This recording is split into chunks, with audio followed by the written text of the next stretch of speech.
قرار مصيري وحيرة انت فيها. يا ترى في قرار مصيري انت محتاج تاخده في 2026 وفي اول السنة وفي الوقت اللي احنا فيه؟ يا ترى ايه اللي انت عايز تعرف فيه نعم ام لا؟ حط النية ويلا معانا. في قرار انت بتاخده جديد ومصيري ومحيرك ونفسك تعرف فيه اجابة والكون يبعتها لك. انت ماشي صح ولا غلط؟ ولو نعم ليه؟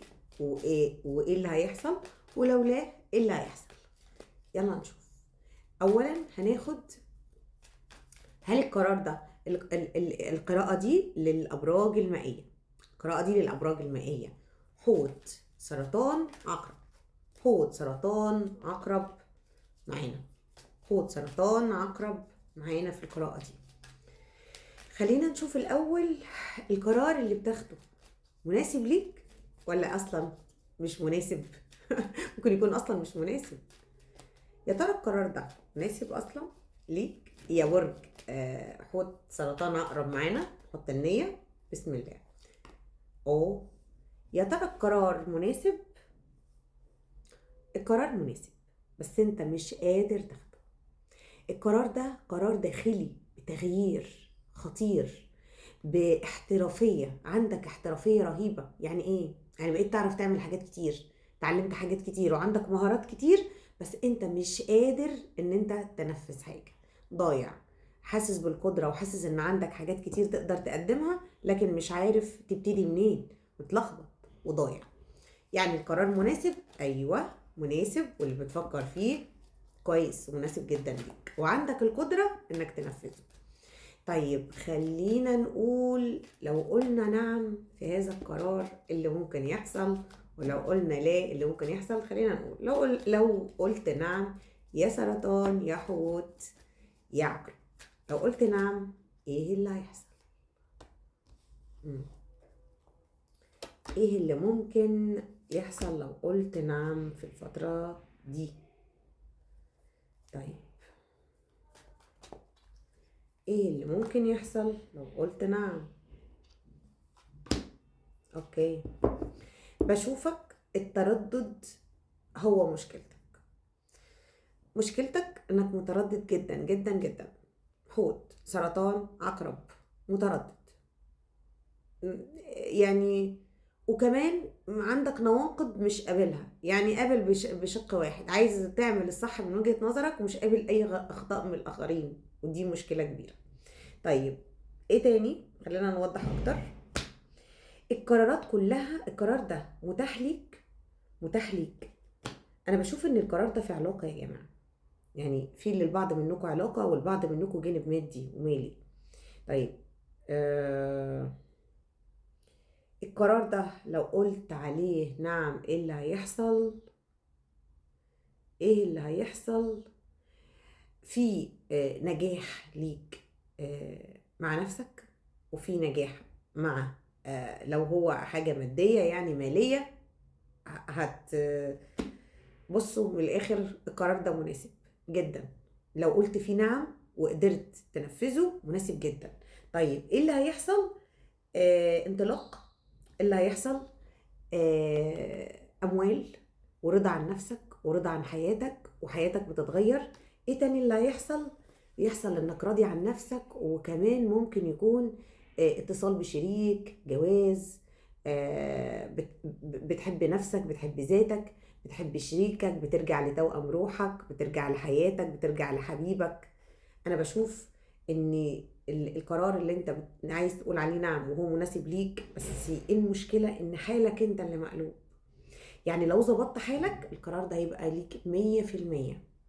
لو ظبطت نفسك، يعني ايه؟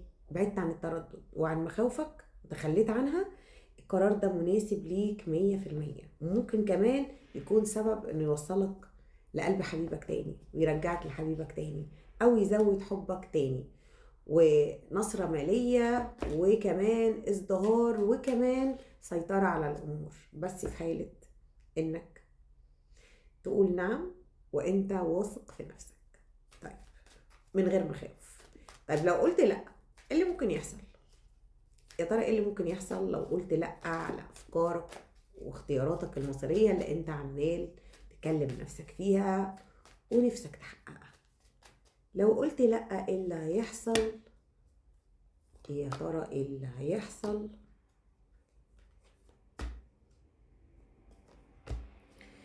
لو قلت لأ، ايه اللي هيحصل؟ بص، هتمر بصدمات مع المجتمع، ومع مثلا لو في شغل، لو في علاقة، لو في حاجة، صدمات هتضايقك شوية، معرقلات مش أفضل حاجة.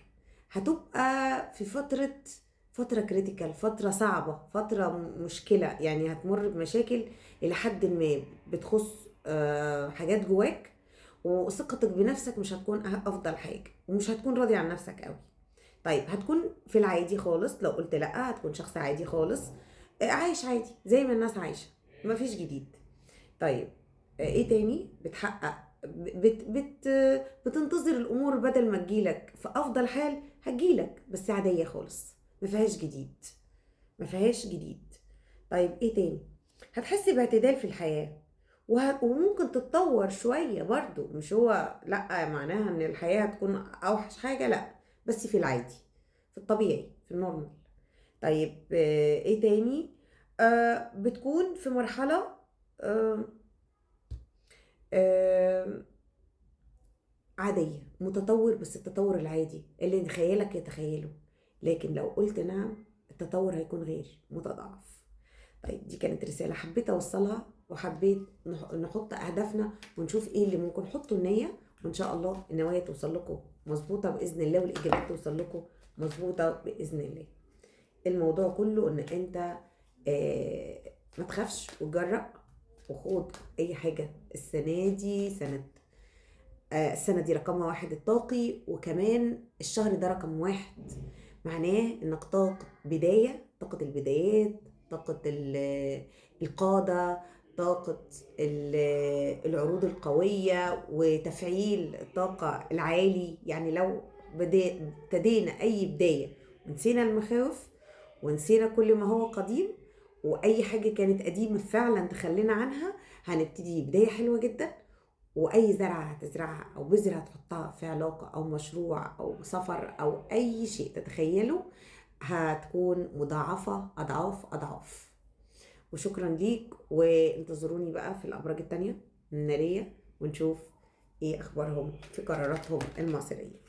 ولو محتاج قراءة توضيحية بتحدد مصيرك انت بشكل خاص، وطاقة السنة عليك ايه، وايه اللي ممكن تعمله، ايه اللي ممكن يقف معاك او ضدك، او نعم او لا، تواصل على الرقم اللي موجود في البايو، ونعمل قراءة خاصة ليك، تكون توضيحية وبتخدم خطواتك الجاية، وبتخدم طريقك السنة دي، وبتحط بيها ان شاء الله نوايا جديدة، وبتفهم وضعك ايه السنة دي.